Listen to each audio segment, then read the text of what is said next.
We are now joined by His Excellency George Papandreou. He is former Prime Minister of the Hellenic Republic and speaker at this year's Gallen Symposium. Excellency, thank you very much for granting us some of your precious time.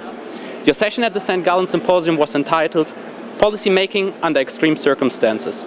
Considering European policy making during last year's financial crisis, have been risks properly assessed?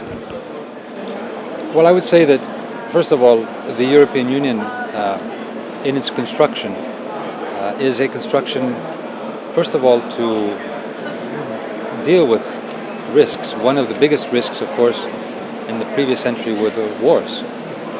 And I think we can say very well that Europe has become a peace project. But I would say that today the challenge for Europe is how it can be a model or an example, or it's now an experiment, in dealing with a globalized economy which has all kinds of risks and new challenges. We are pooling our strengths to deal with climate change. We are pooling our strengths to deal with the financial crisis. We are pooling our strengths to deal with our competitiveness vis-a-vis the emerging markets, poverty, pandemics. We are working together to make sure that the values of democracy and solidarity and prosperity can be alive and well, not only in Europe but around the world. So when we had this crisis, of course, we had to again put our heads together and assess the risks. I think we did much more than Europe usually does. It takes time in a Europe of 27 or a Eurozone of 17 to make major changes. We made quite a few changes. I still think we have much to do in constructing. We are a work under construction.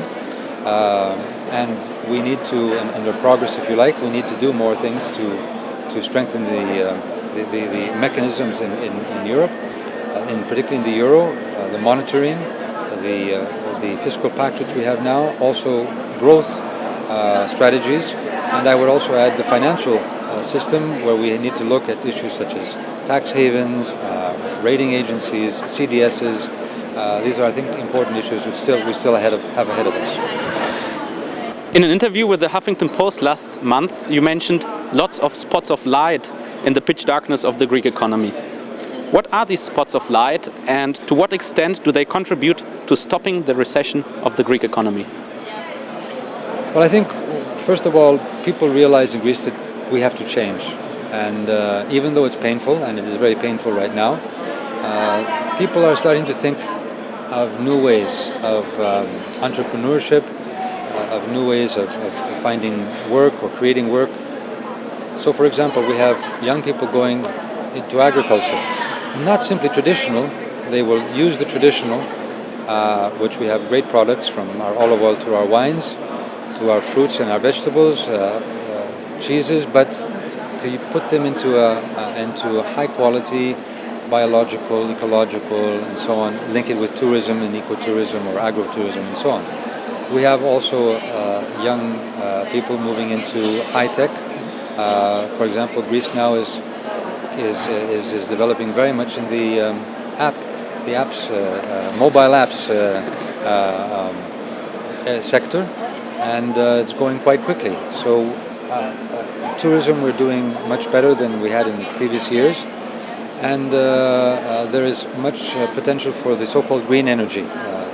Our sun, our wind, our geothermal possibilities. Greece has great capacity, and that's developing now.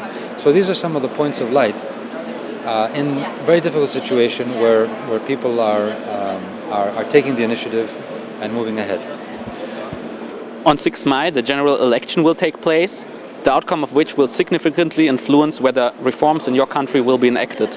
What will be the consequences if these reforms fail to bring stability to the Greek economy?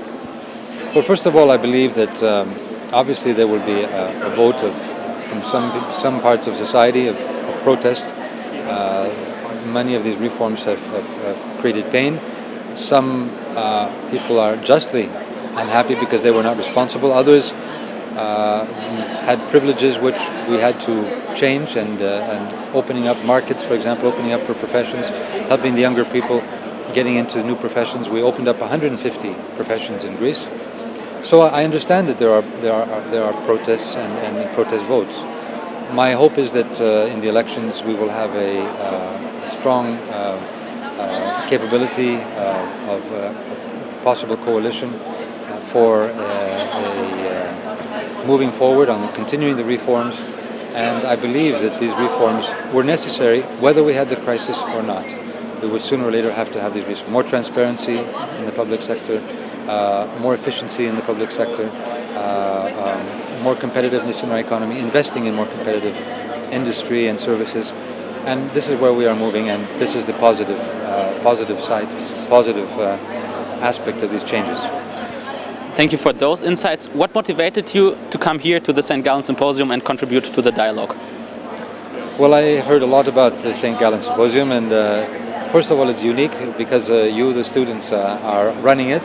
So congratulations. It's a beautiful experience from what I have seen. I have enjoyed it.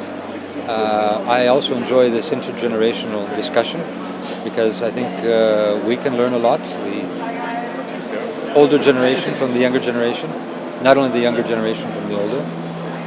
And I think the younger generation also, with all this change and this technological progress, also sees things that we do not see, and can be very valuable that we put our heads together and talk about world problems. But I believe that, as someone said this today, that it is a marketplace of ideas, and I think we all have to learn, and we as politicians must understand that the old politics of saying you are a politician that knows everything has to go out the window. We have to be humble because the situations are difficult, complex, and that's more democratic to say that we are learning too with everyone else. Excellency, thank you very much for your time and enjoy your stay at St. Gallen. Thank you. Welcome. Thank you very much.